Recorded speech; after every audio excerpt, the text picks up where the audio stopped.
हर एक IAS IPS even देश के हर एक सिविल सर्वेंट को कबीर दास पढ़ना पड़ता है? जवाब बिल्कुल सिंपल है।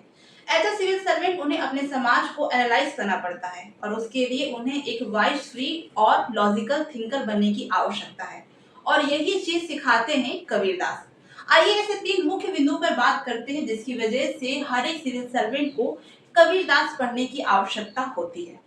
फर्स्ट पॉइंट, कबीर दास जी ने अपने वचन और दोहों के माध्यम से धर्म की पाखंडिता कुरीतियों का खुलकर विरोध किया है और वो भी बिना किसी नफरत फैलाए।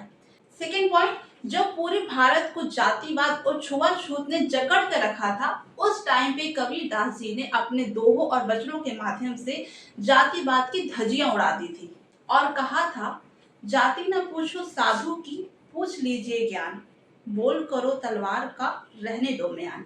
यानी कि किसी भी इंसान को उसके कर्म से पहचानो, ना कि जाति और धर्म से। थर्ड पॉइंट है उनकी भाषा। उस दौर में जहाँ पे सारी अच्छी अच्छी जानकारी संस्कृत भाषा में अवेलेबल थी और संस्कृत भाषा ब्राह्मणों और सेठों की भाषा थी।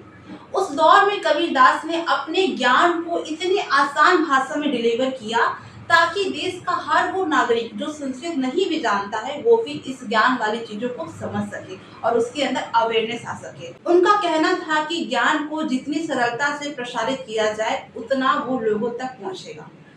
इसीलिए हर एक सिविल सर्वेंट को कबीर दास पढ़ना होता है क्योंकि अधिकारी को सिर्फ देश का कानून नहीं, देश की आत्मा को समझना होता है। कबीर दास जी ना सिर्फ संत थे, ना सिर्फ कवि थे, बल्कि वो एक सोशल साइकोलॉजिस्ट थे उस जमाने के।